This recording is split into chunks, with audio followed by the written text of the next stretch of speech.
여러분 달걀 두 종류가 있어요. 하나의 달걀은 이제 그냥 마트에서 파는 그런 상품 달걀이고요. 나머지 하나는 이제 병아리가 되는 달걀이죠. 그렇죠? 병아리가 되는 달걀을 마트에서 팔지는 않죠.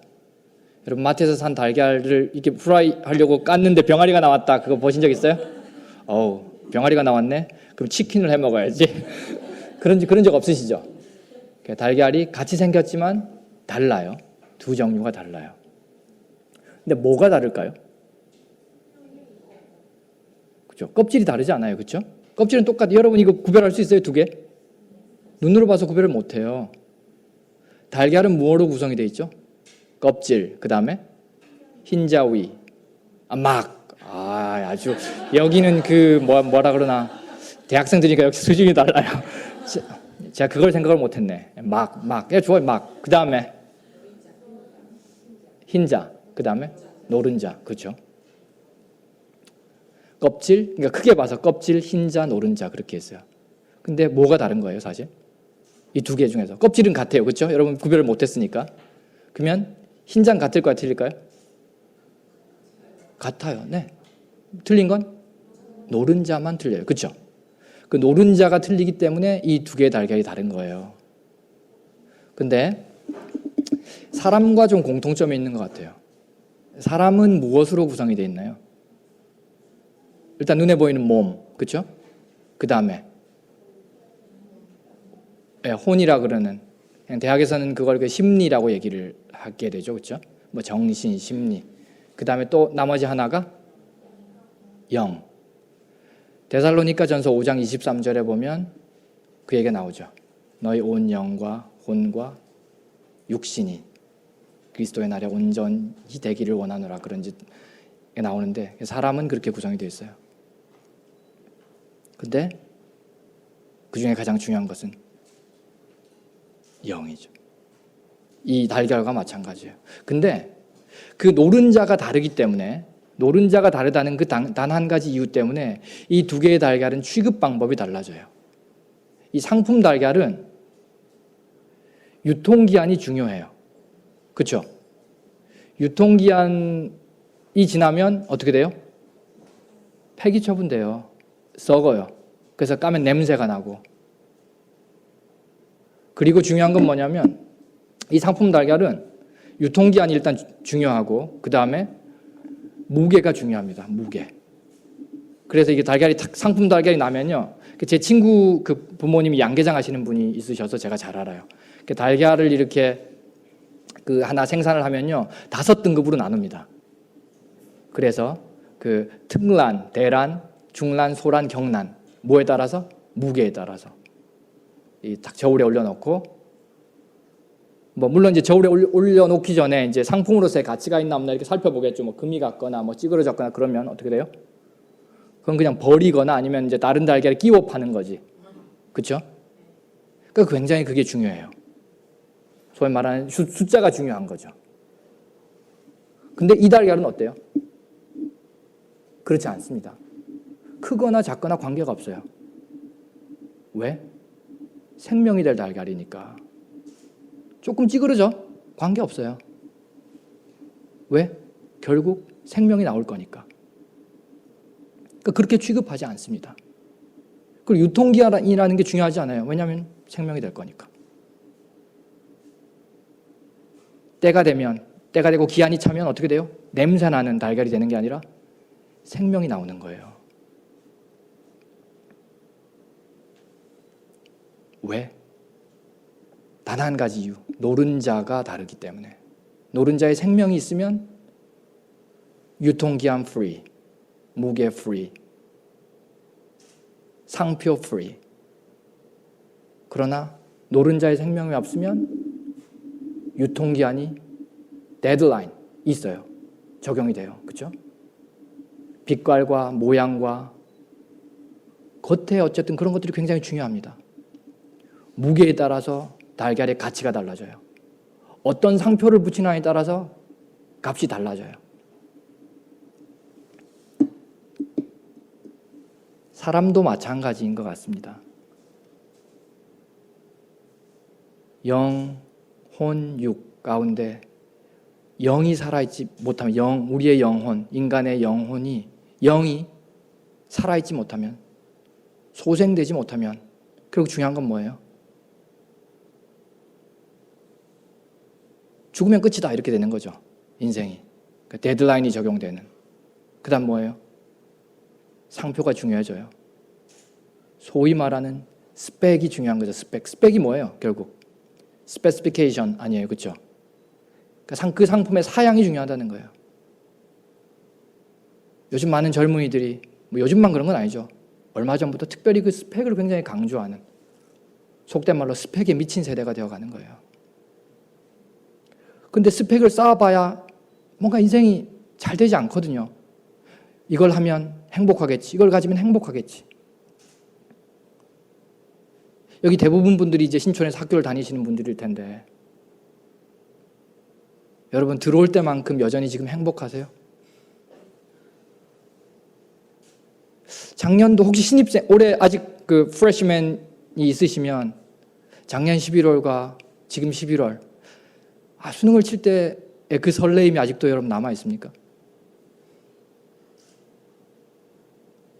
그러기 참 힘들죠.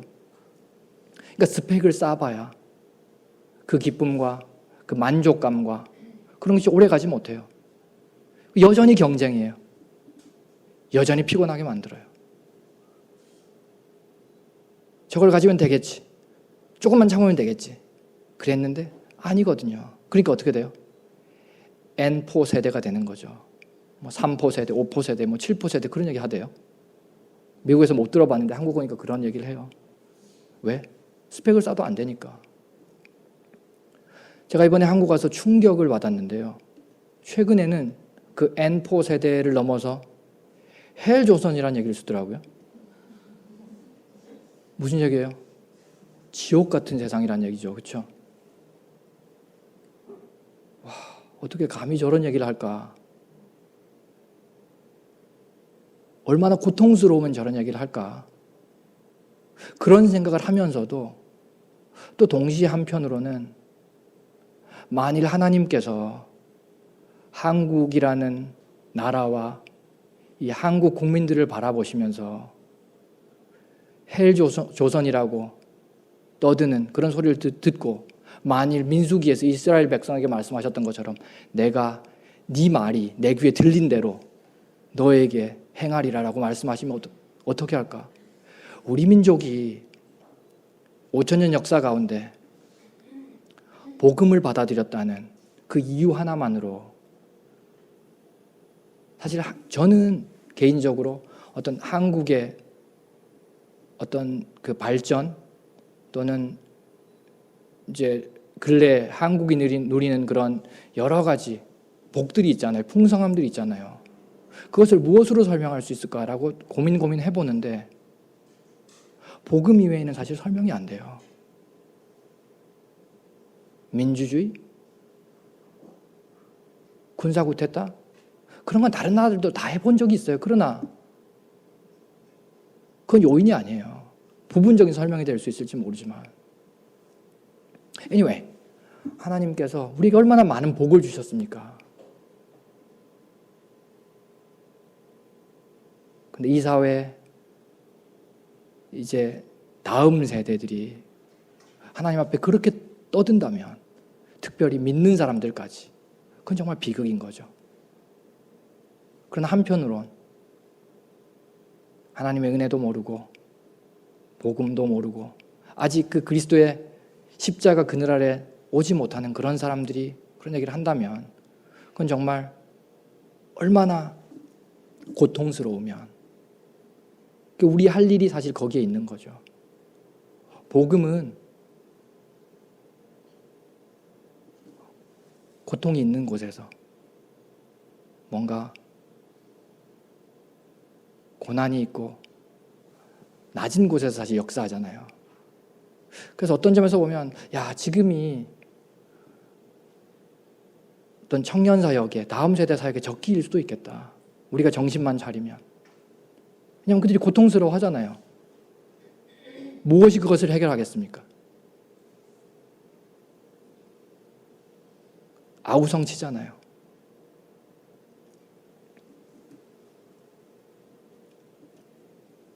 그러니까 모두가 상품 달걀의 삶을 살아가면서 무게를 늘려보려고 뭔가 좋은 상표를 달아보려고 뭔가 애를 막 쓰지만 그게 안 되니까 믿는 사람들도 마찬가지인 것 같아요. 우리의 이렇게 영적인 어떤 그 강건함이 이렇게 둔해지거나 균형을 잃거나 그러면 우리의 영이 살아있지만 이 상품 달걀의 인생을 이렇게 쫓아가게 되는, 그쪽으로 이제 바이어스 되는 그런 현상이 막 나타나는 것 같아요. 어쨌든 이런 기준으로 볼 때 인생도 두 가지 인생이 있는 것 같아요. 상품 달걀의 인생이 있고 생명이 되는 달걀의 인생이 있는 것 같아요. 근데 우리의 인생이 예수 그리스도를 만나기 전까지는 사실 상품 달걀 인생이었죠, 우리도. 저 같은 경우는 어떤 달걀이에요? 불량품 달걀이죠. 불량품 달걀. 그렇죠? 전 나면서부터 시각장애인이거든요. 여러분의 얼굴이 보이지 않습니다. 무게를 달기도 전에 이미 깨져서 나온, 껍질이 깨진 달걀 아니에요. 제가 그걸 느끼기 시작한 게 아마 4, 5살 때 무렵부터 아마 느끼기 시작한 것 같아요. 다른 아이들이 나와 좀 다르구나. 자꾸 놀리고 이렇게 다치고 넘어지고 그러니까 부모님이, 저희 부모님은 또 두 분 다 저처럼 보이지 않으신 분이에요. 그러니까 집에 문을 잠궈 놓고 못 나가게 그렇게 했어요. 근데 이제 그래도 이제 나가다가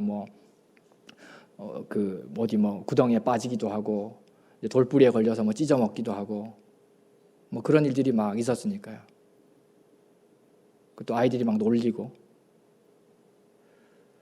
또 답답하니까 이제 나가게 되고 그게 이제 4, 5살 무렵부터 이제 난 뭔가 좀 다르구나 그런 생각을 했는데, 어쨌든 저희 부모님들은 이제 직업이 없으셨기 때문에 이제 거리에서 지내셨어요. 저를 돌보시기 어려워서 이제 7살 무렵에는 그래서 이제 도저히 감당이 안 되겠다. 그래서 구하원으로 보내게 됩니다. 2월 21일 날 아주 이른 봄이었는데 저는 어디 소풍 가는 줄 알았어요, 사실.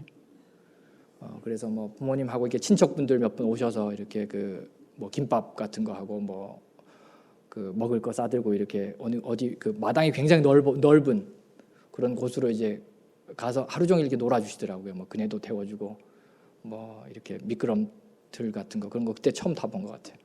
막 하고 하는데 저녁이 되니까 이제 어머니가 그러시더라고요. 얘야 이제 일주일에 올 테니까 선생님 말 잘 듣고 여기서 이제 학교 다니면서 공부 열심히 해라. 이제 그때 제가 알게 됐죠. 어렸지만 엄마 나 엄마랑 살래. 이제 다시 안 나갈게 엄마. 굉장히 많이 울었던 그런 기억이 납니다. 그 고아원이 어떤 고아원이었냐면 이제 특별히 한국 6.25 때 많은 전쟁 고아들이 있었지만 특별히 그 중에서도 이제 장애를 입은 그런 전쟁 고아들이 많이 있었는데 이제 그이들을 이제 미국 선교사님이 이렇게 다 이렇게 품어서 이렇게 입히시고 먹이시고 또 이렇게 기도하시고 가르치고 이제 그랬던 고아원이에요. 그러니까 제가 갔을 때는 미국 선교사님이 계셨던 건 아니고요. 은퇴하시고 이제 한국 원장님이 이어받아서 하셨고 이제 예전에는 많은 각종 장애인이 다 있었는데 물론 제가 들어갔을 때도 이제 많은 장애인들이 있었는데 이제 대다수가 시각 장애인이었고요. 청각 장애, 다른 지체 장애, 정신 장애 이런 어쨌든 고아원이었어요. 그러니까 거길 가니까 이제 놀리진 않더라고요. 아이들이 다 똑같으니까. 그래서 그냥 스트레스는 그러니까 처음엔 좀 괴로웠지만 스트레스는 덜 받고 이렇게 잘했겠죠 아무래도. 그래서 그곳에서 학교를 이제 가게 되는데 그 학교를 가니까 이제 딱지표가 붙잖아요. 고아원 아이. 그러니까 이제 고아원 아이는 모든 게 예외인 거예요. 그러니까 이제 고아원 아이를 위해서 이제 하는 것들도 상처가 되는 거예요. 그래, 넌 뭐 선생님 우리 선물을 살 거야. 그런데 이제 돈을 내라 그러잖아요. 제가 돈이 어디 있어요? 그래, 넌 괜찮아. 넌 고아원 아이니까 넌 그냥 가만히 있어. 뭐 소풍을 갈 때, 뭐 수학여행을 갈 때 그런 때도 그냥 열외가 되는 거예요. 선생님도 이제 고아원 아이들은 뭐 안 해도 돼, 뭐 그러고 안 해도 돼요. 그러기도 하고. 그러니까 그런 것들이 또 컴플렉스가 되고. 이제 그렇게 어쨌든 초등학생, 중학생이 되면서 이제 사춘기를 맞으면 자아라는 게 생기잖아요. 그 자아가 생기면서 어떤 생각이 들었냐면, 내가 이렇게 하다가 어른이 되면 난 어떤 어른이 될까? 난 어떤 어른이 돼 있을까? 이런 생각을 하게 되죠. 청소년 시절 그런 생각 하잖아요, 그렇죠? 난 빨리 독립할 거야, 뭐 그런 생각도 하고, 뭐 시집을 22살에 가버릴 거야, 막 그런 생각도 하고 막 그럴 거 아니에요. 저도 이제 그런 비슷한 생각을 했어요. 자아라는 게 이제 생기기 시작하면서. 근데 곰곰이 생각을 해보니까 그런 생각이 드는 거예요. 내가 어른이 되면 그러고 뭐 그럴 수 있을지 없을지 모르지만 혹시나 어른이 돼서 이제 결혼을 하면 나는 어떤 부모가 될까? 저의 결론은 우리 부모님 같은 어른이 될 것 같았어요. 아이를 낳아서 물론 뭐 결혼을 할 수 있었을지는 모르겠어요. 근데 그러나 어쨌든 한다고 치면 내 아이를 낳아서 또 고아원에 보내야 되는 그런 어른이 되겠다. 그런 생각이 들더라고요.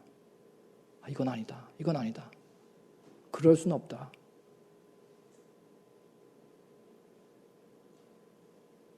그래서 제가 16살이 될 때 고아원 가출을 결심합니다.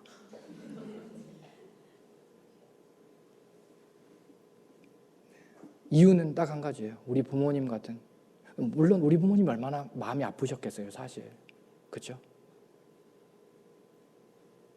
저희가 이제 그 5남매가 있는데 다행히도 이제 저만 시각장애인이고 나머지 4분은 이제 그냥 이제 정상 생활을 하실 수 있는 분이에요. 참 감사한 일이죠. 저를 고아원에 보내면서 얼마나 많이 또 우셨겠어요, 어머니도. 그러나 어쨌든 그 당시에 저는 이건 아니다. 난 그런 어른은 될 수 없다. 무슨 수를 써서라도. 그러나 그 고아원에 있다가는 방법이 없는 거예요. 속된 말로 계산이 안 나오는 거예요. 그래서 생각한 게 그냥 대학이라도 가자. 헬렌 켈러 전기 같은 거 뭐 그때 이제 학교에서 선생님이 읽어주시고 또 강영우 박사님, 여러분 강영우 박사님 아시죠? 예, 그분 전기도 막 읽어주시고 그랬어요. 아무래도 그 encourage가 될 거라고 생각하셨겠죠, 당연히. 실제로 이제 읽으면서 또 뭐 개인적으로 감동도 받고 또 그 encourage도 되고 이제 그랬었으니까요. 저분들 다 대학 갔더라. 그래서 저도 어쨌든 대학을 가야지. 근데 사실 뭐 대학을 뭐 붙는다 그래서 등록금도 없는데 사실. 그러니까 그런 생각은 안 하고 무조건. 어쨌든 우리 부모님 같은 어른이 안 되기 위해서는 다른 방법은 없다. 대학이라도 가야 되겠다. 그래서 서울로 그냥 고아원 가출을 해버렸어요. 많이 말렸어요. 주변에서 혼내기도 하고. 그러나 막무가내로 전 이제 지방에서 그 고아원 생활을 했는데요. 그 당시만 해도 이제 지방과 서울의 그런 그 이제 교육 환경은 많이 달랐어요. 특별히 장애인 교육 환경은 많이 달랐거든요. 그리고 강영우 박사님도 서울명학교 나왔더라고요. 그래서 제가 서울로 무조건 그냥 어차피 나는 뭐 그 15살, 그러니까 15년 내 짧은 인생이지만 없이 살았다. 그냥 그러고 부딪혀 보는 거야. 뭐 어차피 용돈 없이 살았고. 그리고 다행히 특수학교는 이제 학비가 없거든요. 또 기숙사는 또 고아원 아이니까 이제 면제를 해줄 거고. 그래서 서울로 갔어요. 서울 생활을 하는데 그냥 이제 방금 전에 말씀드렸던 대로 그냥 난 이제 그렇게 그냥 충분히 나름대로 그 하드 트레이닝이 됐으니까 그냥 버틸 수 있을 거라고 생각했는데 그렇지 않더라고요. 서울 가니까 이렇게 막 비교의식 장난이 아니게 되는 거예요. 장애인들이 많을 뿐더러 왜 이렇게 잘난 장애인들이 많어? 그러니까 제가 어떤 생각을 했냐면요. 제가 그 고아원, 그게 이제 미국 선교사님이 세운 고아원이니까 이제 예배를 매일 드렸거든요. 아침 6시마다 예배를 드렸어요. 안 나가면 뭐 얻어 터지고 막 그랬거든요. 그러니까 예배를 많이 들었죠. 그러니까 하나님에 관해서 많이 들었겠죠. 그렇죠? 근데 이해가 안 되는 거예요. 야, 하나님이 사랑이라서 내가 이 모양 이 꼴로 태어나고 고아원에 보내졌냐. 그래서 서울에 갔는데 저를 정말 부럽게 하는 그런 장애인들이 많더라고요. 굉장히 부잣집 장애인. 얼마나 부자냐면 걔는 그 아들이었는데 그를 위한 기사가 있었어요. 그래서 자가용으로 모셔왔다가 모셔가요. 그 기사는 낮 동안 뭐 하냐면 그 차에 누워 자거나 차 닦거나 뭐 그 학생들 이렇게 운동장에서 축구하면 공주 써주고 뭐 그거 하다가 그냥 데리고 가는 거예요. 아버지가 사업을 하셨던 분인데 그 오디오 사업을 하셨던 분인데 굉장히 제가 그 친구를 보면서 그래 하나님이 공평하려면 그래야 저래야지. 그러니까 눈을 가져갔으면 돈이라도 줘야 될 거 아니야. 이런 생각이 막 드는 거예요. 나는 뭐야 이거. 불량품 인생도 그런 불량품이 없는 거예요. 속된 말로 재수가 없어도 더럽게 없는 인생인 거죠. 말이 좀 거칠어 죄송합니다. 또 어떤 친구는 보니까 머리가 그렇게 좋아요. 걔는 별명이 녹음기였어요. 녹음기. 그러니까 걔는 궁금해하는 게 있었어요. 그 친구는. 사람들이 왜 한 번 들은 걸 까먹냐는 거예요. 그러니까 안 들었으면 모르는데 왜 들었으면서 그걸 까먹냐는 거예요. 그러니까 책을 읽었으면 그걸 외워야지. 아니, 안 읽었으면 몰라도 그걸 읽은 걸 왜 못 외우냐는 거예요. 진짜 똑똑했어요. 전화번호도 한 번 들으면 까먹질 않아요. 뭐 1000명 뭐 이런 전화번호를 요즘 스마트폰보다 저장 용량이 더 많아. 그러니까 제가 생각할 때 그래 하나님이 저래야지. 그래야 공평한 거 아니야, 그렇죠? 눈을 가져갔으면 머리라도 주든지. 어떤 친구는 아주 재능이 정말 그 가수가 되고 싶어했던 친구인데 못 다루는 악기가 없어요. 여러분 그 스티비 원더 아시죠? 그러니까 그런 친구였어요, 완전히. 정말 악기도 잘하고 노래도 잘하고. 학생이 그 당시에 막 그냥 그 당시에 뭐 60만 원짜리 기타를 가지고 있고 막 그랬던 친구예요. 자기 이제 가수 될 거라고. 그 친구를 보면서 그 재능 많은 친구를 보면서 굉장히 부러워했어요. 그래, 적어도 저래야지 된다. 그런 어쨌든 비교의식 속에서 이제 서울 생활을 했죠. 그리고 공부를 하려고 그러는데 이게 그 점자로 공부를 하는데 이제 그 점자로 책을 만든다는 건 사실 굉장히 어렵습니다. 수고도 많이 들어가고요. 그 다음에 시간도 많이 걸려요. 비용도 비싸고. 지금은 그 얼마 하는지 모르겠는데 그 당시에 요즘 친구들은 그거 잘 안 볼 것 같아요. 수학 정석 여러분 아세요? 예. 그 정길자 교수님 당연히 아실 거고. 예. 그게 그 당시에 5,900원 했거든요. 근데 그것을 점자로 만들면 12만 원을 냈어요. 근데 12만 원을 내면 뭐 바로 주느냐 그것도 아니에요. 1년을 기다려야 돼요. 그러니까 수작업으로 다 이제 누군가가 이제 봉사활동을 해줘야 되니까. 어떤 2년이 걸리기도 하고 뭐 그래요. 근데 저한테 12만 원이 어디 있어요. 그러니까 그냥 선배들 그냥 그 버린 거 그냥 아니면 그냥 착한 선배들 그냥 눈치 보면서 그렇게 그냥 빌려 보고 뭐 또 종합영어 이런 거 많이 보잖아요. 옛날엔 그랬어요. 성문 종합영어 많이 봤어요. 그것도 한 뭐 10만 원 그렇게 했어요.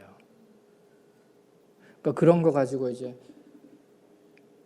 공부를 하는데, 그리고 이제 많은 그 대학생 그 봉사자들이 이렇게 저녁마다 와서 이렇게 책도 읽어주시고 굉장히 수고를 많이 해주셨어요, 그분들이. 그런데 제가 또 뭐 머리가 썩 좋은 게 아니라 그게 또 참 잘 안 되더라고요. 그래도 나에겐 다른 방법이 없다. 대학 가는 길만이 유일한 소망이다. 그 이후에 막상 대학 가서 어떻게 할 건데? 라고 물으면 그건 몰라. 그 주께서 알아서 하실 일이야. 그러지 않고 그냥 생각을 안 했어요. 그건 그때 가서 어떻게 되겠지 뭐. 아니면 변명은 할 수 있잖아요. 내가 돈만 있었어도. 그럴 수 있잖아. 이제 그렇게 막 하는데 진짜 힘들었던 건 이제 방학 때는 갈 데가 없는 거예요. 방학 때는 기숙사 문을 닫잖아요. 그러니까 그냥 jumping and hopping around를 하는 거죠. 그래도 대학은 간다. 다른 방법이 없으니까. 고3 때 학력고사를 쳤는데 떨어졌어요.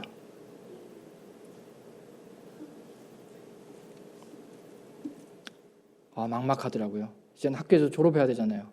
갈 곳이 없어요. 저를 고아원에 보냈던 부모님 댁을 찾아서 갔는데 어머니는 이제 돌아가셨고, 이미 제가 고아원에 있을 때 아버지 그냥 살아 계시는데 뭐 말하니도 아시겠죠. 그러나 이제 갈 곳이 없으니까 거기를 가야 되는 거예요. 고아원도 돌아갈 수 없고 이미. 그러니까 거기서 이제 그래도 재수를 하려고 그랬어요. 실제로 했어요. 재수를 이제 하는데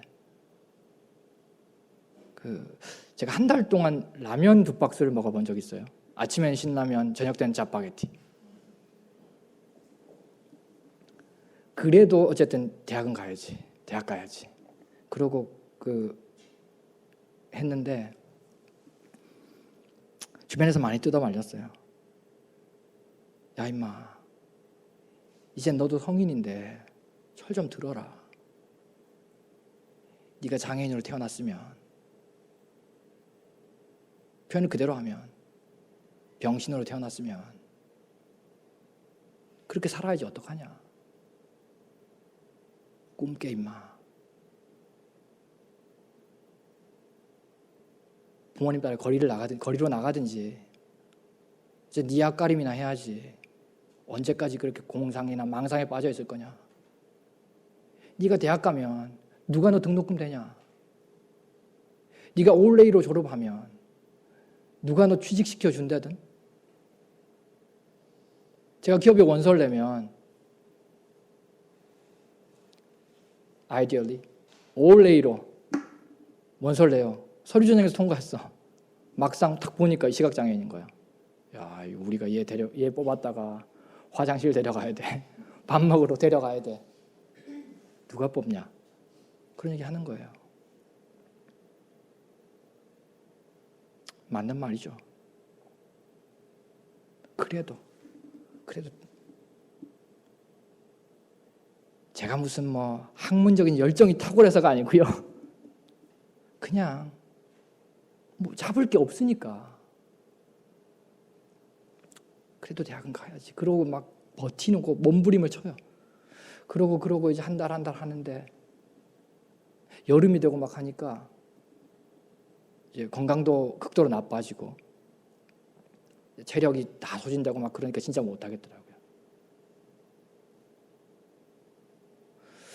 그래서 8월 9일 날 제가 이제 공부를 하면서 오늘이 나의 공부의 마지막이다 이러고 8월 9일이었어요 그때가. 1991년인가 90년인가. 네. 8월 9일. 그래서 제가 그래 나 이제 오늘만 공부하고 공부를 안 한다. 공부는 영원히 안 할 거다. 그리고 어디를 갔냐면 제가 자랐던 그 고아원에 찾아갔어요. 그리고 그 고아원 벤치, 제가 어릴 때 그 넓은 마당이라 그랬던 그 벤치에 이제 앉아서 내가 밤을 새워 공부하리라. 정말 공부를 하면서 아침에 안 왔으면 참 좋겠더라고요. 어김없이 아침이 와요. 6시가 됐는데 예배 나오라고 종을 땡땡땡 치니까 그때 내가 마지막으로 보던 책이 생물학이었어요. 그래, 끝이다 이제. 생물학 책을 딱 덮으면서 스스로에게 얘기했어요. Goodbye, my dream. Goodbye.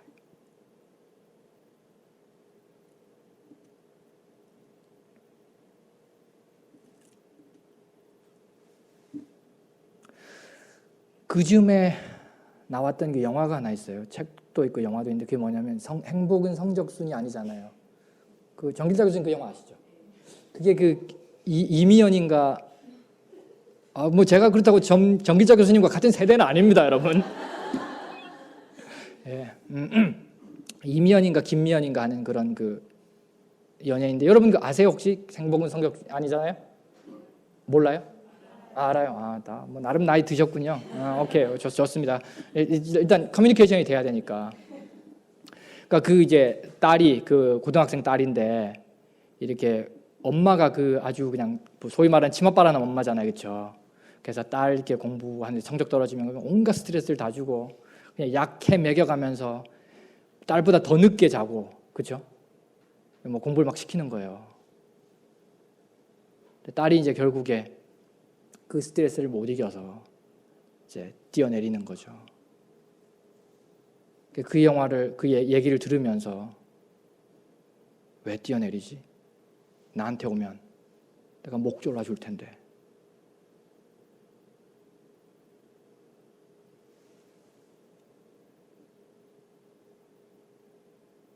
그리고 제가 하나님에 대해서, 제가 하나님에 관해서는 좀 아니까 그런 생각이 들더라고요. 하나님, 내가 하나님 당신께 내가 눈 뜨게 해달라 그랬냐고 언제. 내가 좋은 부모님, 돈 많은 부모님 달라 그랬냐고. 그냥 대학이라도 좀 보내주면 안 되냐. 나에게 하나님은 그거 하나도 못 해주는 하나님 아니었냐.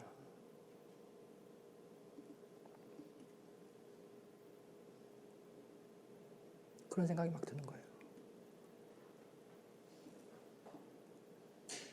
인생이 정말 재미가 없었어요. 그러니까 막연 하나마 이렇게 대학이라도 가야지라는 생각을 하고 있을 땐 그래도 방향성이라도 있었는데 이젠 그게 없으니까 그걸 놔버리니까 정말 표류하는 거예요. 인생이.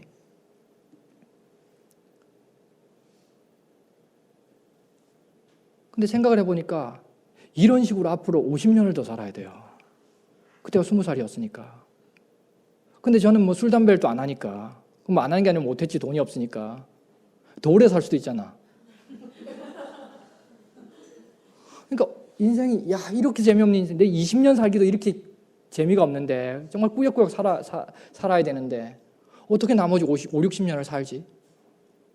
마치 뭐와 같았냐면 여러분 음식을 시켰는데 이만큼 나왔어요.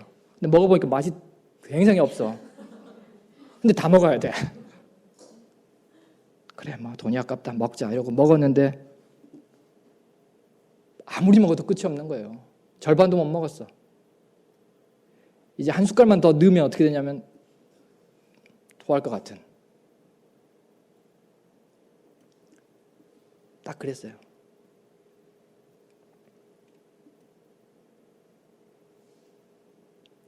정말 그러니까 권태로운 게 아니라 정말 지긋지긋했어요.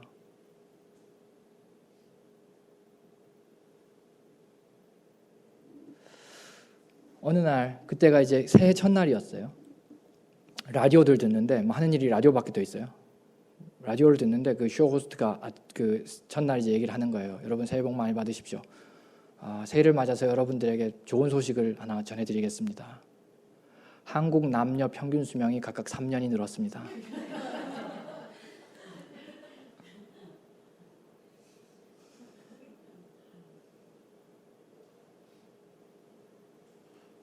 제 기분을 여러분 이해하시겠죠, 그렇죠? 그야말로 오 마이 갓이죠, 오 마이 갓. 구역 1년을 살았는데 3년이 늘었대니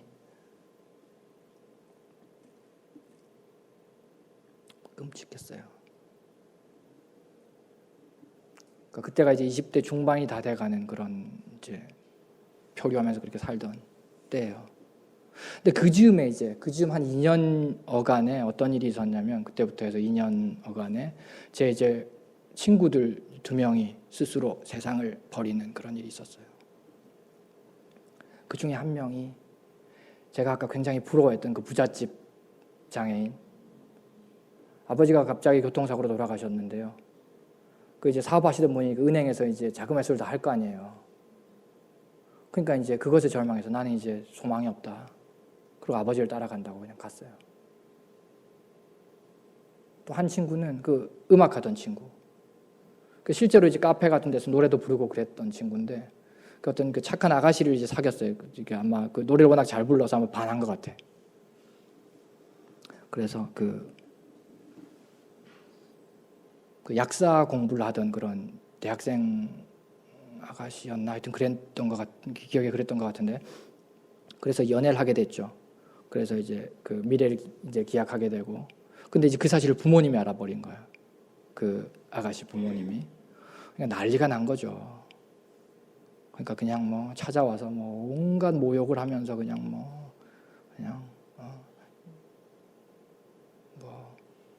한편으로는 이해가 되죠. 그러니까 결국 그렇게 되니까 또 헤어지게 되더라고요, 결국에. 그러니까 그 시련 때문에 좌절해서 그 친구도 이제 음독으로 이렇게 세상을 스스로 버리게 되는. 제가 그 두 케이스를 보면서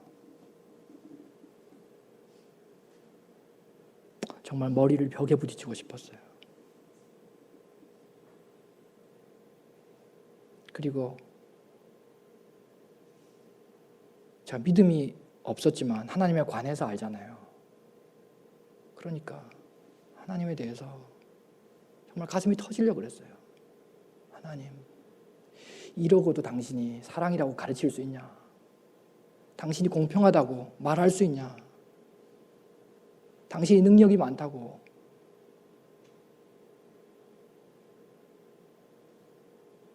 장애를 가졌다는 것이 세상을 버려야 되는 이유냐고. 하나님이 세상을 경영하는 방식이 이겁니까? 그런 생각이 막 드는 거예요. 이러려면 나도 좀 데려가라고. 전 또 감사하게 또 어릴 때 들었던 얘기가 있어서, 고아원에서 자살하면 지옥 간다 뭐 이런 얘기 들었잖아, 어릴 때. 그래서 겁이 나서 또 자살도 못하고. 그러니까 나는 그냥 머리를 쥐어뜯고 싶은 거예요. 나는 그럴 용기도 없고, 그렇다고 살 용기도 없고. 그러니까 차라리 나도 데려가시라고 그냥. 근데 이렇게 어떻게 50년을 더 삽니까?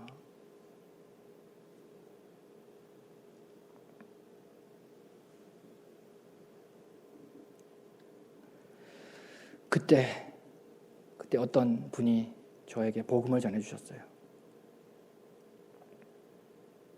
나는 네가 하나님에 관해서 많이 안다는 것을 안다는 거예요. 그러나 그게 너와 무슨 상관이 있냐는 거예요. 네가 성경에 관해서 알고 하나님에 관해서 알고, 또 제가 교회도 나갔어요, 사실. 왜냐하면 교회 가면 이제 교회가 그래도 분위기 좋잖아요. 따뜻하잖아요. 그 마음을 기댈 수 있고, 또 착한 누나, 형들이 있고 그렇잖아요. 또 목사님들이 이렇게 가면 그래도 위로해 주시고, 그 분위기 때문에 갔는데 그분이 그런 얘기를 하더라고요. 그런 것이 도대체 너와 무슨 상관이 있는 거예요? 그건 정보에 불과한 거라. 지식에 불과한 거지.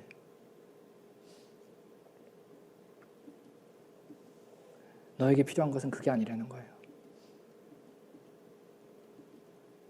예수님을 만나는 것, 그게 필요하대요.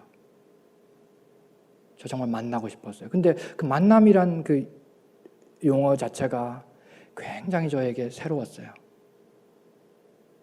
아마 그전에도 들었음직한데 어쨌든 그때 그게 참 이렇게 제 이게 어텐션을 이제 갖더라고요. 그래 난 만나고 싶어. 하나님이든 예수님이든 그래 만나고 싶어. 왜냐하면 만나고 따지고 싶었거든요.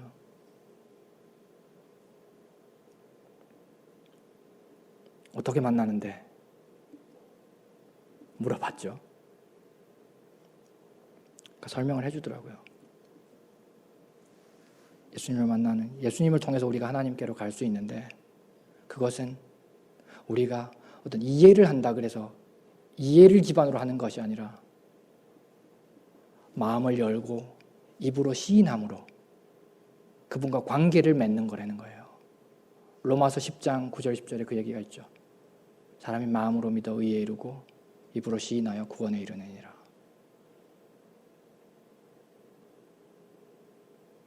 제가 그때 영접했어요.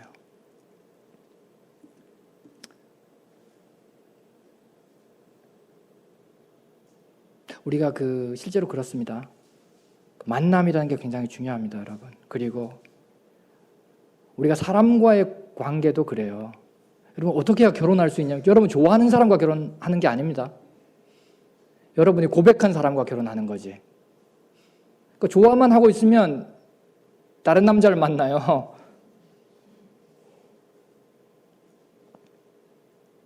그러니까 고백할 때 뭔가 결혼이 이루어지잖아요. 그렇죠? 고백하기 전까지는 짝사랑이야. 그러니까 교제라는 것은, 그 만남이라는 것은 우리가 사람을 만나도 그래요. 제가 여기 앞에 계시는 그 정길자 교수님이 지나가면, 제가 이제 그 눈이 보인다고 치면, 지나가면, 저기 아주머니 한 분 가시네. 그러지. 그쵸? 제가 사람인지도 알죠. 그쵸? 왜? 아직은 관계라는 게 없으니까. 그러나 제가 누군가의 소개로 정길자 교수님을 만났을 때, 그냥 보고만 있으면 어떻게 돼요? 아직은 아줌마야. 그리고 누군가가 이제 설명을 막 해줘요. 이분이 이제 이화여대 교수님이시고 이렇게 여러 가지 하시고 그러면 제가 저 아줌마에 대해서 어떤 정보를 가지고 있는 거야. 그러고 진짜 그럴까? 얼굴을 보니까 그런 것 같기도 하고 안 그런 것 같기도 하고 이렇게 풍겨나는 이렇게 그 분위기로 봐서는 어쨌든 그 지성도 좀 있을 것 같고 하지만 아직은 그래요. 그렇죠? 그냥 그렇게 보이는 아줌마인 거지. 그냥 그런 소개를 받고 제가 인사를 나누면 악수를 하든지 아니면 서로 이제 통성명을 하면서 뭐가 돼요? 관계가 형성이 되는 거예요. 관계가. 그때부터는 내가 아는 분이 되는 거예요. 전길자라는. 그래서 그때부터는 아주머님 그러지 않고 정길자 교수님 그렇게 부르게 되는 거죠. 그러니까 관계라는 게 형성이 되는 거죠. 그러니까 믿음도 마찬가지인 거죠. 그 전까지는 하나님에 관해서만 제가 알고 있었던 거예요. 그러니까 그분과 아무런 관계가 없었던 거죠. 영접함으로 비로소 관계를 맺은 거예요. 근데 그 당시에 참 감사했던 게 있어요. 그게 뭐냐면 하나님이 영이시라는 것. 어떤 분은 그런 말씀하시죠. 하나님 한번 보여주시면 제가 믿을게요. 어떻게 안 보이는 하나님을 니는 믿는다 그러냐. 하나님 데려와봐. 내가 믿을게. 보여줘봐. 믿을게. 그런 생각하는 사람 있죠. 하나님 음성 한번 들려주시면 저 이어폰을 쓰듯이 이렇게 들려주시면 제가 믿을게요. 그럼 참 좋겠죠. 그러나 만일 우리가 믿는 하나님이 그런 식으로 믿어야 하는 하나님이라면 저는 어떻게 합니까? 볼 수 없는데. 안 들리는 사람은 어떻게 합니까, 그러면? 하나님 만나기 위해서 어딘가를 가야 된다면, 산꼭대기까지 가야 된다면, 평생 휠체어에 묶여있거나 침대에 묶여있는 사람도 어떻게 합니까?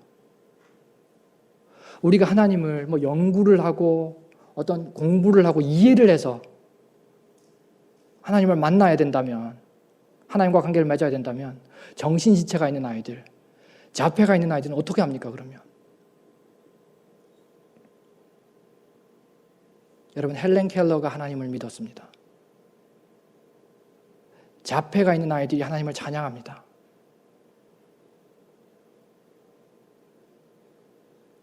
하나님은 모든 사람이 하나님을 만날 수 있도록, 그분과 관계에 맺을 수 있도록 영으로서 우리와 교제하십니다. 그게 너무 감사한 거예요. 그리고 제가 예수님을 영접하고 나서, 복음을 영접하고 나서 달라진 게 있어요. 교회를 갔는데요, 말씀이 들리기 시작하는 거예요. 아니, 물론 뭐 제가 들리죠. 저기 청각장애 아니니까. 근데 그 전까지는 그냥 그게 그냥 수업이야, 수업. 주일 학교 가서 듣는 수업이에요. 목사님 설교하시면 뭐 마태복음에 관해서, 뭐 바울 서신에 관해서 뭐 그러니까 지식인 거지. 그게 들리지. 제가 적절한 표현을 못 찾겠어요.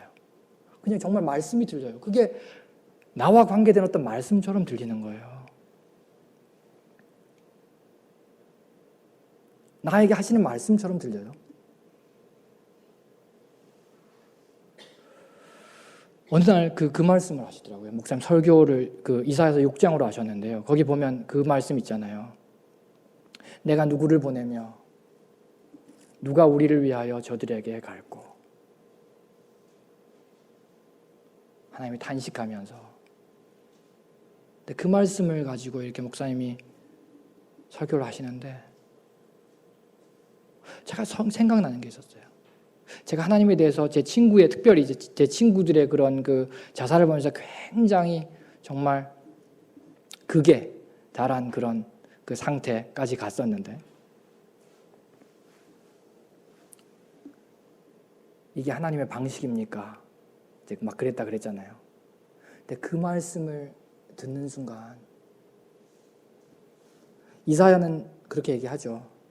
주여 내가 여기 있사오니 나를 보내소서. 저는 그렇게 하진 못했어요. 그러나 하나님의 마음이 조금 이해가 되더라고요.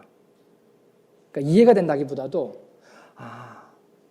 하나님도 마음 아파하시고 계시구나. 그게 하나님의 탄식이잖아요. 내가 세상을 그렇게 만든 것도 아니고 내가 세상을 그렇게 경영하는 것도 아닌데 사람들이 오해해서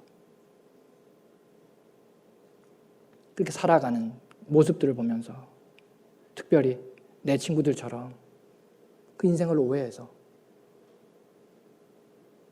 마치 장애라는 것이 더 이상 살 수 없는 조건인 양. 고맙습니다. 근데 하나님이 그것을 마음 아파하시더라고요. 그때부터 이제 오해가 조금씩 풀려나가기 시작한 거예요.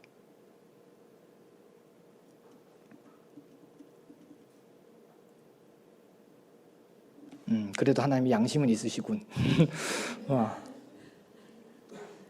그런 주의 어쨌든 느낌을 받은 거죠.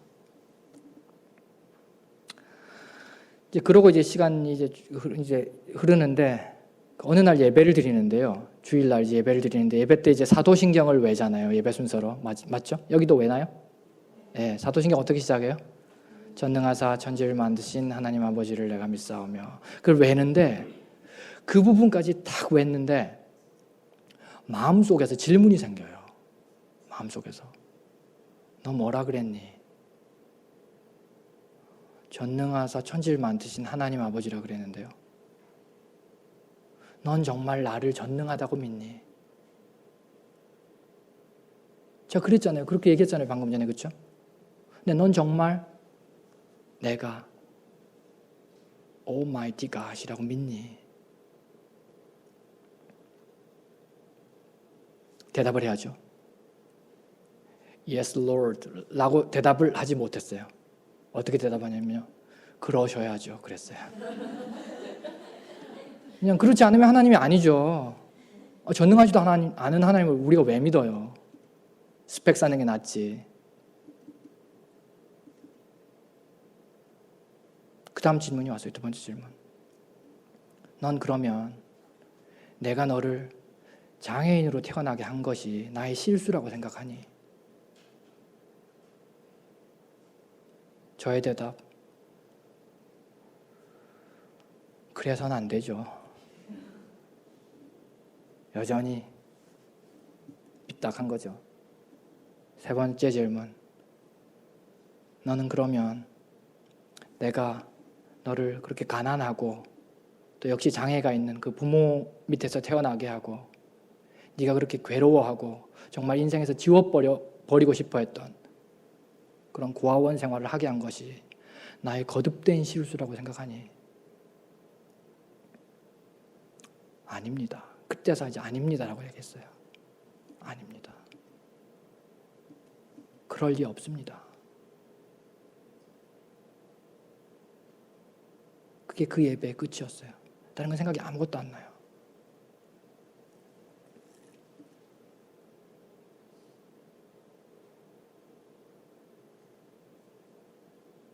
그러나 그 사도신경 사건이 제 인생에서는요, 오늘 우리가 읽었던 본문 중에 하나인 그 마가복음에서 그 여인이 예수님의 옷자락에 손가락을 대었을 때 그 뭐라고 표현되어 있어요? 그 병의 근원이 나은 걸 깨달았다 그랬잖아요. 그러니까 그 깊은 아픔과 상처와 그 굉장히 오랫동안 고생하고 성경 보면 그렇죠? 그 모든 가진 것을 다 탕진하고 정말 남은 게 아무것도 없는 거예요.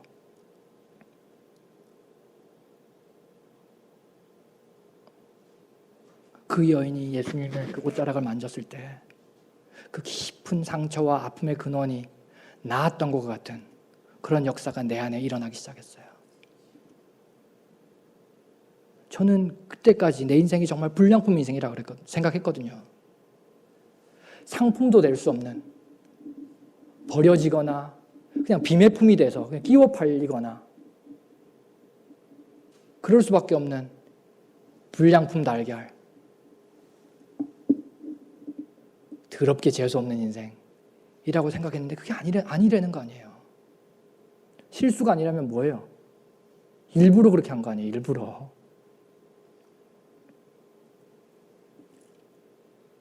하나님, 그러면 내가 어떻게 해야 됩니까? 질문이 바뀌더라고요. 그 전까지는 그냥 왜 그런 거예요. 왜 이래야 돼? 왜 이래야 되는 거야 도대체? 왜 하필 나만 이렇게 살아야 돼? 이러고도 공평하다 그럴 수 있어.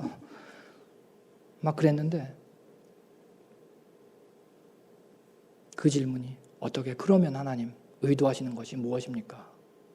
제가 어떻게 반응하기 원하십니까? 그렇게 기도가 바뀌었어요. 물론 뭐 그전까지는 기도도 아니었죠. 그게 뭐 관계가 없는데 무슨 기도예요, 그게. 부르짖음이죠. 연인은 창문을 열지도 않는데 아래서 그냥 혼자 부르는 세레나데 뭐에 불과한 거지. 그 기도가 아니라서 뭐 그냥 하소연이거나 뭐 주문인 거죠. 그냥 뭐 무당이 하는 주문과 뭐가 다르겠어요. 그러나 어쨌든 제가 예수님을 영접하고 말씀이 들리기 시작하면서 그분과의 관계가 이렇게 쌓여가기 시작하면서 질문이 많아지니까요, 하나님이 응답을 빨리 하시더라고요. 그러니까 응답을 빨리 하신다기보다도 어떤 하나님의 그 어떤 의도를 말씀들을 통해서, 어떤 저에게 주어지는 만남들을 통해서, 또는 어떤 제가 이제 접하게 되는 새로운 상황들을 통해서 제가 어떤 하나님의 그 인도의 가심을 캐치할 수 있게 되는 거죠. 왜냐하면 제가 질문을 제대로 하니까 그렇게 되더라고요. 하나님, 그러면 제가 어떻게 반응하기 원하십니까? 장애가 있는 이 삶, 그리고 내가 정말 지워 없애고 싶은 그런 나의 과거를 가지고 살아야 되는 그런 제 삶이 하나님 앞에 어떻게 되기를 원하십니까? 하우로 바꿨죠. 그러니까 그때부터 목사님이 이제 설교를 하시는데, 또 제가 이제 큐티 같은 걸 통해서 말씀을 읽는데 계속 제 귀에 크게 들리는 건 새로운 시작이에요. 새로운 시작. 새롭게 시작해라. 새롭게 시작해. 시간을 제가 너무 많이 써서 다른 만남들도 있었어요. 어떤 대기업 회장님을 제가 만날 기회가 또 있었거든요.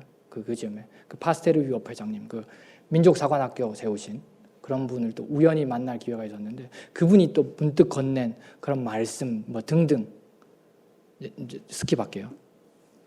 그런 여러 가지 것들을 통해서 어쨌든 새로운 시작에 관한 그런 도전들이 저에게 크게 들렸어요. 매주. 뭘 새롭게 하려는 거예요? 뭘? 근데 제가 이제 재수를 포기한 이후에 항상 9월이 되면, 그리고 11월이 되면 이렇게 몸살을 했어요. 수능 이게 원서 접수하고 막 대학 이렇게 입학 경쟁률 같은 거 막 뉴스에 나오면 항상 몸살을 냈어요. 그때는 나도 저기 있었어야 되는데, 이런 생각이 막 드는 거예요. 그게 이제 그와 간에 막 맞물려 돌아가는 거예요. 그러면서 이제 감이 오기 시작하는 게, 공부를 다시 하라 그러는 건가? 그런 생각이 막 드는데, 또 그렇게 이제 방향을 잡으니까 또 이제 그렇더라고요. 더 배워라. 근데 마음 한편으로는 그런 생각이 드는 거예요. 하나님, 이런 말씀을 하시려면, 그때가 제가 26이었거든요. 그러니까 7년을 놓은 거예요. 7년을. 칠수생. 사전에도 없는. 칠수생 여러분 쳐보세요. 빨간 줄 가지고 거기에. 하나님, 이런 은혜를 주시려면 21살 때 주셨어야죠. 적어도 22살엔 주셨어야지. 지금 뭡니까, 지금? 7년 놀고, 원래 좋지 않은 머리. 전 IQ가 한 89쯤 되거든요. 스스로 생각하기에. 아무리 생각해도 더 높은 것 같지는 않아요. 원래도 좋지 않은 그 머리가 이제 완전히 그냥 빈 깡통이 되고 막 얼어붙으려고 그러는데, 어쩌자는 겁니까?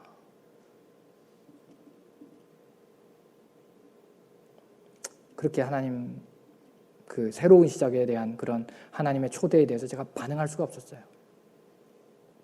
그래서 그때부터 6개월을 제가 하나님과 밀당을 했어요.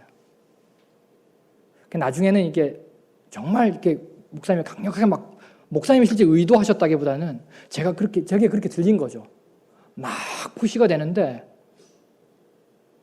교회에 가면 어디까지 가냐면 이제 그래 결과에 어쨌든 한번 해보는 거야, 이런 생각까지 하게 돼요. 근데 교회를 딱 떠나면 안 돼. 이렇게 돼요. 6개월을 씨름하니까 이제 그렇게 되더라고요. 근데 이제 4월 어느 날 이제 큐티를 하는데요.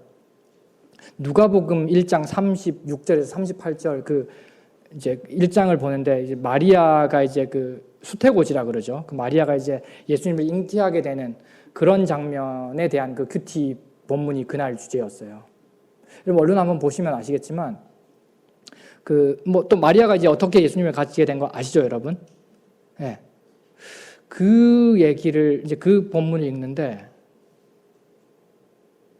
그게 사실 처녀에게, 약혼자가 있는 처녀에게 그런 소식이 들려온다는 게 얼마나 인간적으로 보면 끔찍한 일이에요. 신앙이 있다고 해도, 저는 좋은데, 그럴 거 아니에요. 저는 그래도 받아들일 수 있다고 쳐도 제 남편은 어떡합니까? 제 시부모님들에게 제가 어떻게 설명합니까? 그래야 되는 거 아니에요, 그렇죠? 제가 아무 짓도 안 했는데 애가 생겼네요. 어떡하죠? 그럴 수 있는 사안이 아니잖아요. 근데 마리아가 굉장히 특이하게 반응하더라고요. 한 번 질문을 해요, 천사에게. 내가 아직 처녀인데 이런 일이 어떻게 나에게 일어나겠습니까? 한번 물어봐요. 그러니까 천사가 설명을 해주죠. 그러고 나니까 마리아가 어떻게 하냐면, 저는 중에 종이오니 I'm your servant. 말씀대로 이루어지이다.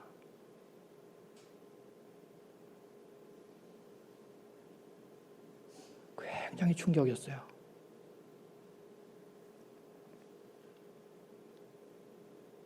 하나님 알겠습니다.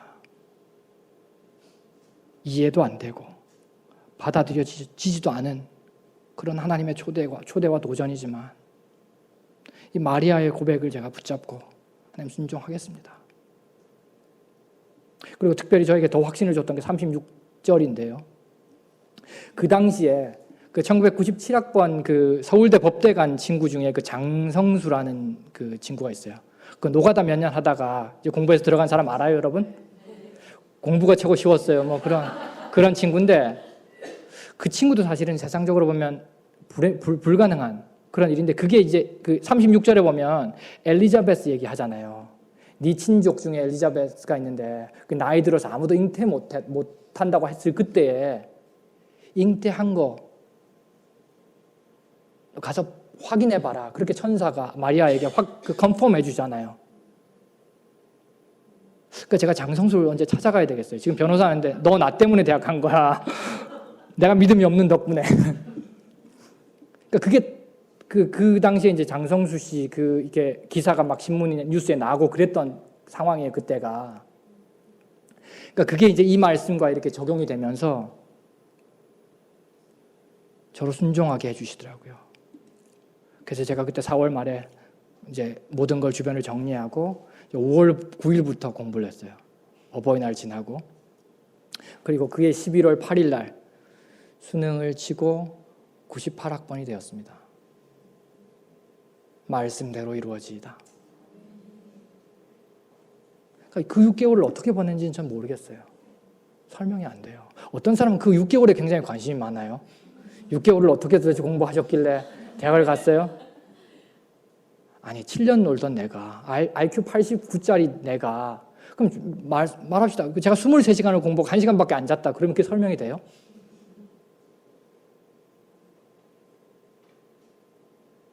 그게 설명이 안 되는 거예요. 설명할 수 있는 유일한 한 가지는 말씀대로 이루어지다는 거예요.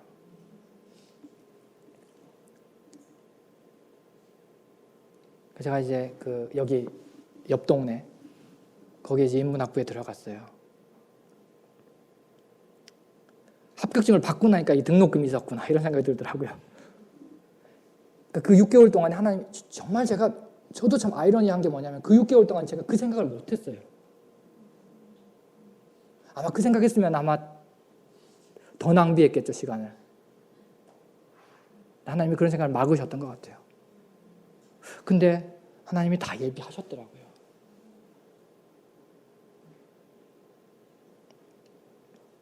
그래서 그 연세대에 이제 들어가서 공부를 하는데 그 즈음에 이제 한참 입학 졸업 선물로 유행했던 게 뭐냐면 전자수첩이에요. 전자수첩. 졸업 입학 선물 자녀에게 전자수첩을 해주세요. 그게 이제 사전도 들어가 있고 뭐 하는 요즘엔 안 쓰죠. 다 스마트폰에 있으니까. 근데 원리는 똑같은 거죠. 뭐 화면이 있고 이제 거기다 뭐 이제 그걸 만져볼 기회가 있었어요. 제 친구들. 근데 참 이렇게 만져보니까 굉장히 이렇게 여기 이게 뭐가 되는데 물어보니까 뭐 별의별 게 다 된대요. 뭐 간단한 워드 프로세서도 있고 노트 장도 있고 뭐 계산기도 있고 뭐 하여튼 사전도 있고 그런데 야, 이 화면을 액정이 아니라 이렇게 점자가 이렇게 표시될 수 있도록 이렇게 엠보싱 처리하면 야, 시각장애인들이 굉장히 편리하겠다. 그런 생각이 들더라고요. 근데 그걸 누가 만들겠어요, 사실. 무슨 돈이 된다고. 또 만든다 그래서 뭐 시각장애인들이 살 수 있는 게 아니라 비쌀 텐데, 분명히. 근데 마음속에 네가 만들지? 그런 생각이 드는데 농담하지 마세요. 저는 지금 인문학 공부하기도 바빠요.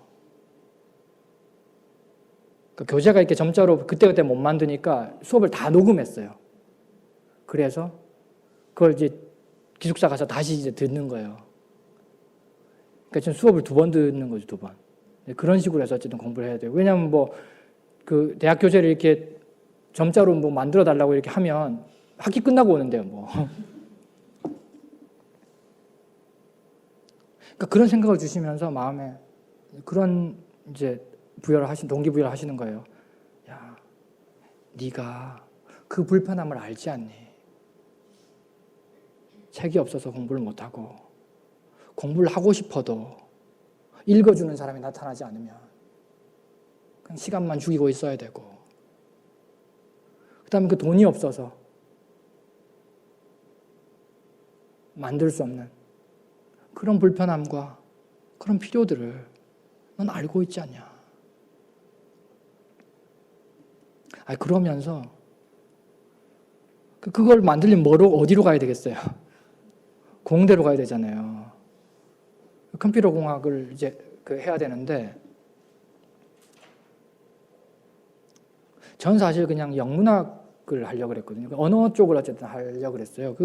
그게 그래도 이제 상대적으로 어쨌든 그 비주얼 에이드에 좀 덜 디펜던트한 그런 영역이잖아요. 그게 쉽다는 게 아니라, 상식적으로 생각하면 그런 거 아니에요, 그렇죠? 아예 철학을 하든지.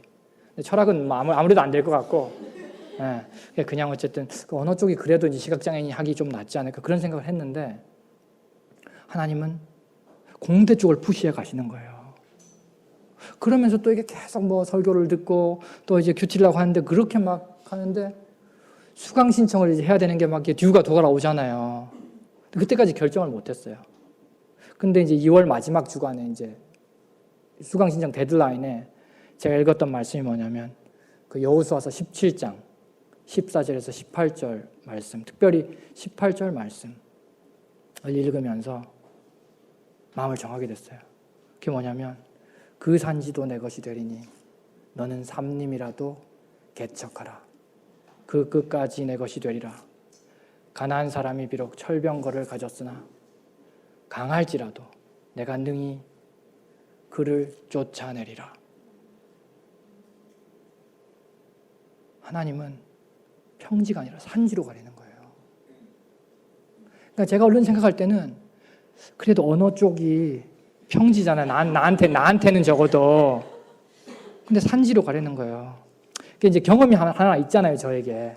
하나님, 내가 말씀을 순종했을 때 어떻게 이제 되었는가 경험이 있으니까. 그러니까 그건 6개월은 끌지 않았어요. 그러니까 조금 짧아지는 거지, 이제 믿음의 반응 시간이. 그러니까 훈련이라는 게 그런 것 같아요. 훈련을 이렇게 철저히 잘 받으면 이제 즉시 반응할 수 있는 거죠. 적시에. 이제 훈련이라는 게 결국 이제 집중과 반복 아닙니까? 이제 그 옛날만큼 이제 6개월 동안 밀당하지는 않았는데, 어쨌든 네, 알겠습니다. 그러면 일단 되든 안 되든 순종하겠습니다. 그래서 믿음에 이른다는 얘기가 그런 것 같아요. 그래서 이제 공대를 다 갔어요.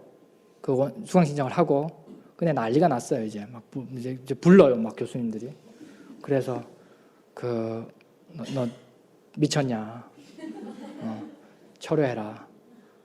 우리는 그 시각장애인 가르칠 준비가 되어 있지 않다. 말이 되죠. 보세요. 저는 하려고 했으나, 주님, 전 순종하려고 했으나 안 되잖아요. 이제 그러려고 그러는데 마음이 안 편한 거예요. 여전히 가려는 거예요. 그러니까 제가 이게 언어 능력이 부족해서 더 잘 표현 못 하겠어요. 사실 죄송합니다. 근데 그냥 그 마음의 부담감이 이게 사라지지가 않는 거예요. 그런 핑계를 댈 수가 없는 거예요. 그래서 제가 그 컴퓨터 사이언스 학과장님하고 이제 딜을 했어요. 어떻게 했냐면, 저기 교수님, 그러면 어떤 그 멍청한 학생이 수강 신청 잘못했다고 생각하시고요. 그냥 한 과목만 딱 들을 수 있게, 그 공대에서 컴퓨터 사이언스 이 디파트먼트에서 한 과목만 듣게 해주세요. 그래, 그러자. 이제 그렇게 했어요. 그래서 이제 듣게 됐죠. 그때 이제 처음 들었던 게 이제 그 데이터 스트럭처, 그 자료 구조라는 그런 과목을 듣게 됐는데, 공대 수업을 듣는데 진짜 알아들을 수 있는 게 하나도 없어요. 세상에 뭐라 그러는지를 알 수가 없는 거예요. 여러분 이렇게 수학 시간에 이렇게 선생님이 어떻게 해요? 이렇게 들어오면 화학도 마찬가지일 거예요. 전기자료를 쓰면 아마 이렇게 칠판에 뭔가를 막 써요. 그렇죠? 오더님 하여튼 뭔가 분필 소리가 막 나면서 쓰는데, 그다음부터 오늘 며칠이지 막 이러면서 몇 번 나와서 이렇게 한번 풀어보라 뭐 그러기도 하고 고등학교 때는 그러잖아요. 그러면서 이제 다 쓰면 이제 설명을 하기 시작해요. 자, 이제 그 솔루션을 찾아보자. 이러고 이제 자, 이거 이제 이 문제는 어떻게 풀어야 돼? 자, 이식을 가져와서 이렇게 대입을 하면 일식이 나오지. 그러면 이것을 또 요식을 가져와서 이렇게 하면 이식이 나오지. 그리고 이것을 이렇게 변환해서 이렇게 쥐어나면 이렇게 삼식이 나오고 톡톡톡. 알겠니?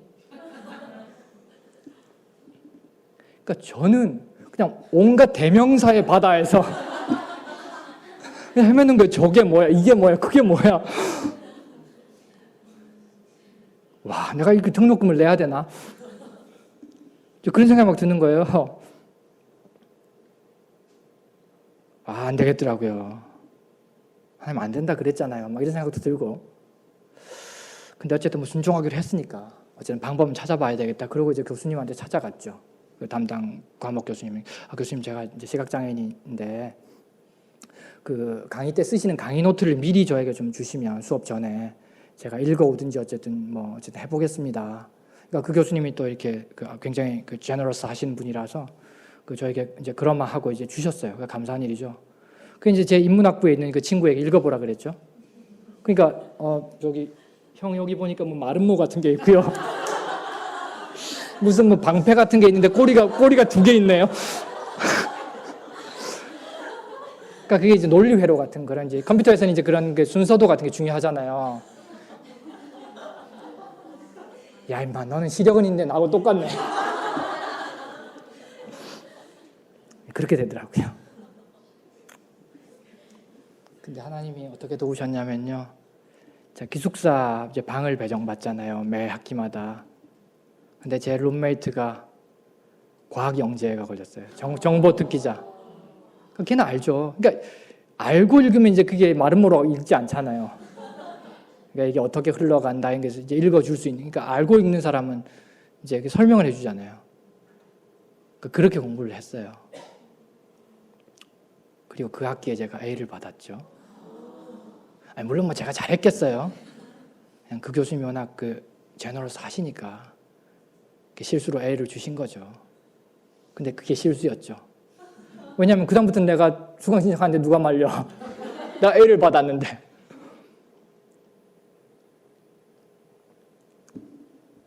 그렇게 해서 연대에서 컴퓨터 사이언스를 전공할 수 있었고요. 그리고 그 후에 몇 년이 지나서 이게 나왔습니다, 여러분. 이게 점자 디스플레이예요. 그리고 또 몇 년이 지난 후에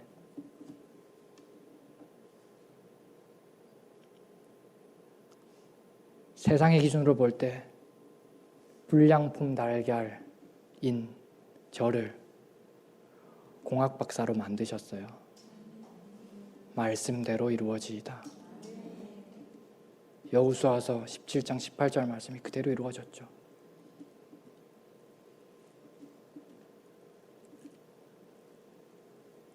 무엇이 그것을 가능하게 했습니까, 여러분? 저의 투쟁? 불굴의 의지? No way. 여러분 혹시라도 저를 어느 곳에 가서 소개하실 일이 있으시다면 절대로 장애를 극복한 사람이다. 그런 얘기 하지 마세요. 하나님이 섭섭해하십니다, 여러분. 그리고 저는 절대 그런 사람이 아닙니다. 저는 저의 장애와 저의 가난과 그런 컴플렉스에 철저하게 굴복했던 사람이에요.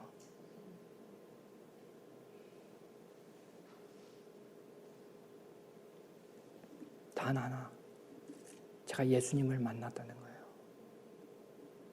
예수님의 옷자락을 제가 붙잡았다는 거예요.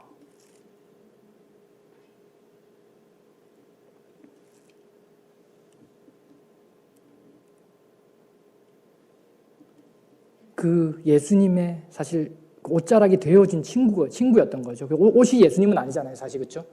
그러나 그 여인이 예수님을 만날 수 있도록 그 매개가 되어준 게 옷자락인 거죠. 그러니까 전도가 그래서 참 귀한 것 같아요. 전도가 그러니까 그렇게 얘기할 수 있을까요?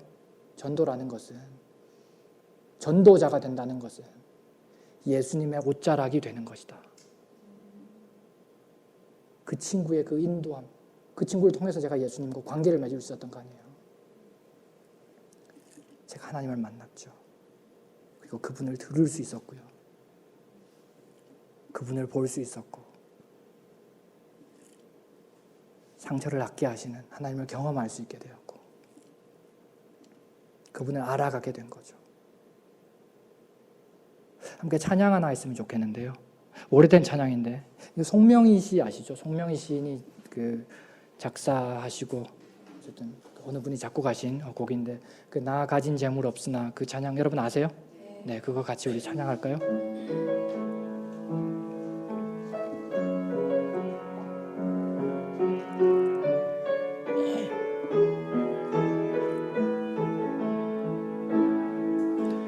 나 가진 재물 없으나, 나 남이 가진 지식 없으나, 나 남에게 있는 건강 있지 않으나, 나 남이 없는 것 있으니, 나 남이 못 본 것을 보았고, 나 남이 듣지 못한 음성 들었고, 나 남이 받지 못한 사랑 받았고, 나 남이 오르는 것 깨달았네.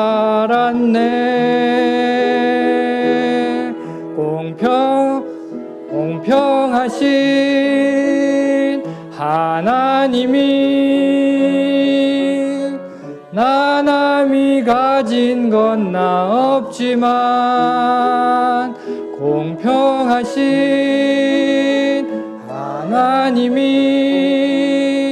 나 남이 없는 것 같게 하셨네. 여러분, 불행하다고 생각하는 사람은 스스로 불행하다고 느낄 때가 있잖아요. 그렇죠? 이거 실패했다고 생각될 때가 있잖아요. 난 이제 실패했어. 끝이야. 그리고 낙심할 때가 있잖아요. 낙심할 때, 낙심한 사람. 이제는 소망이 없어. 나에겐 어떤 희망도 없어. 그리고 아직 젊은데도 불구하고 마치 파장한 해수욕장 같이, 또는 성경에 나오는 그런 포도주가 떨어진 잔치집 같이, 나도 이제 좋은 시절 다 지나버렸다. 그리고 뭔가 두려워하고 있는 그런 때도 있죠. 우리가 뭔가 굉장히 두려울 때도 있죠. 그리고 밀려오는 압박, 정말 그 무게에 막 짓눌려 있을 때가 있죠. 그렇죠? 용기를 도무지 낼 수 없는, 굉장히 슬퍼할 때가 있어요.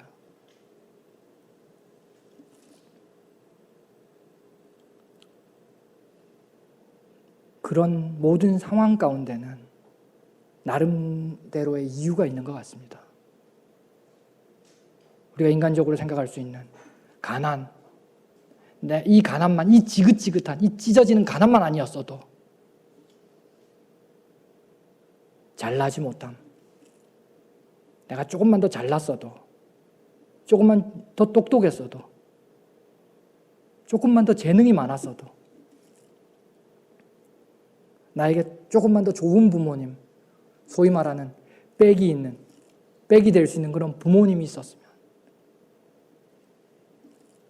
나에게 정말 친구가 없기 때문에, 또는 내가 정말 약하기 때문에, 또는 어떨 때는 해서는 안 될 그러나 저질러버린 어떤 실수가 들통나면 어떻게 하나 라는 그런 정말 두려움과 수치심이, 육신의 심한 고통이, 또는 장애가, 또는 어떤 영적인 방해나 공격이 이유가 될 수가 있는 거죠.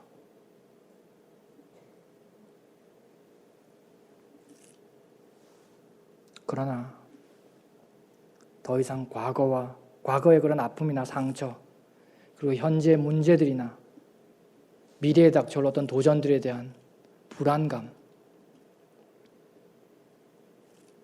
그런 것들에 우리가 사실은 매일 필요가 없는 거죠. 왜요? 우리가 주님을 만났을 그때, 우리가 주님의 옷자락에 우리의 손이 터치되었을 때 이미 그런 것들의 모든 근원은 이미 해결되었어요. 그게 복음입니다. 여러분, 복음은 능력이 있습니다. 예수님이 말씀하셨잖아요. 십자가상에서 다 이루었다. 우리가 그분을 영접했을 때 그가 우리의 가장 깊은 곳, 달걀로 말하면 그 노른자위와 같은 우리의 영을 소생시킨 그때 이미 우리의 모든 상처와 아픔과 두려움들, 문제, 그런 모든 것들의 근원은 이미 고쳐졌어요. 모든 것은 이미 지불되었습니다. 우리의 모든 허물과 부끄러움을 덮으시기 위해서 그분이 찔리셨어요. 우리의 죄악을 용서하시기 위해서 그가 대신 사함을 받으셨습니다.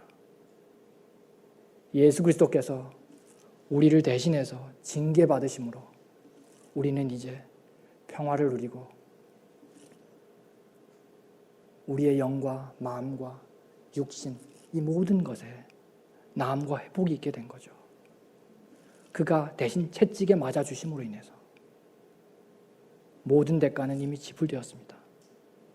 All paid in full.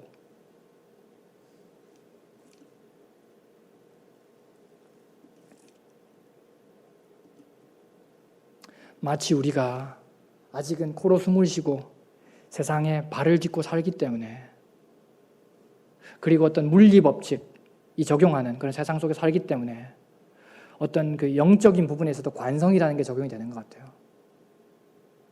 우리가 상처받아왔던 방식, 우리가 두려워했던 방식, 우리가 정말 실수하던 방식, 우리가 죄짓던 방식들이 아직 그 관성이 남아있어서 마치 그것이 어떨 때는 정말 그 여인에게 있어서 그 마르지 않는 그런 혈류의 근원같이 우리가 어떤 끊임없는 문제와 고통과 두려움과 그런 힘에 부치는 일들을 만나게 되죠. 그렇죠? 힘들 때마다, 지칠 때마다. 저는 이렇게 기도합니다. 하나님, 주님, 모든 대가는 이미 지불되었음을 믿습니다. 주님, 인도해 주심을 저는 믿습니다. 제가 주님 따라가겠습니다. 이 문제가 제 인생의 막다른 지점이라면 저는 차라리 문제 해결 안 해주셔도 됩니다. 차라리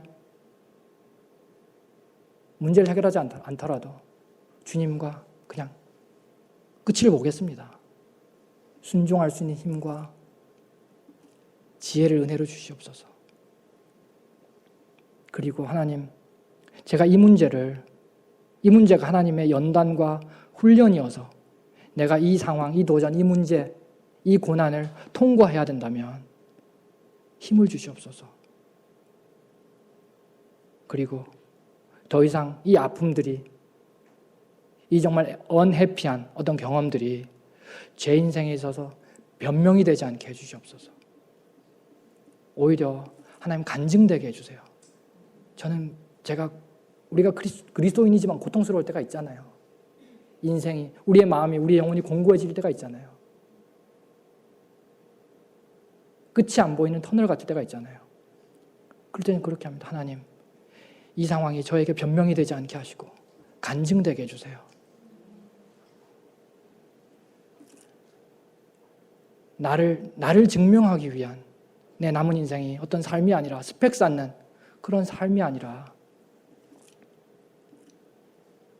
주님의 인도함을 나타내는 그런 통로 되게 해주세요. 특별히 내가 지금 겪는 이런 고통과 아픔과 고난과 도전 이런 것들도 누군가 비슷한 경험을 할 거 아니에요. 그렇죠? 그들에게 대해서 같은 어떤 어려움, 같은 아픔을 겪는 사람들에게 나의 경험과 어떤 나의 인생의 한 조각 이걸 통해서 내가 그들에게 옷자락이 되는 주님의 옷자락이 되는 그런 인생 되게 해주세요. 그렇게 기도하게 됩니다. 그럴 때 우리가 결국 뭘 하게 되는 거예요? 주님의 어떠하심을 그들에게 보여드리게 되는 거죠. 그러니까 주님을 이해할 수 없는, 감히 주님을 만날 용기가 없었던, 주님 앞에 설 용기가 없었던 그 여인에게 옷자락이 되어줄 수 있는 거죠. 그리고 긍휼의 풍성하신, 은혜의 풍성하신 하나님께서 그 옷자락에 터치한 그 작은 믿음을 귀하게 보시고 우리에게 주셨던 동일한 은혜를 그들에게도 주실 거 아닙니까? 그렇죠? 저는 그래서 제 인생이 끝나고 이제 하나님 앞에 섰을 때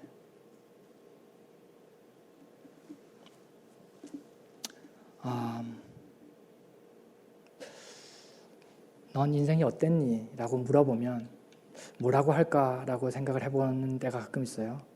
그럴 때 사실은 할 말이 아무것도 없을 것 같아요. 뭐 제가 이런 간증을 하나님 앞에 뭐 할 이유도 없을 거고 하나님 더 잘 아시는데 그렇죠. 그리고 제가 아무리 뭐 좋은 동기로 뭐 순수한 동기로 했던 그 속에 또 죄가 있는 거 아니에요, 그렇죠? 하나님이 그리스도의 보혈로 덮어 주시니까 제가 하나님 앞에 설 수 있는 거죠. 그리고 그 인생을 통과할 수 있는 거죠. 그래서 저는 하나님 앞에 찬양 하나 올려드리고 싶은 그냥 그거예요. 그리고 역시 여러분 혹시 제 장례식에 초대받거나 뭐 오시게 될 일이 있으시면요, 이 찬양 불러주세요. 예수 인도하셨네 우리 찬양하고요. 긴 간증을 맞춰야 되겠네요.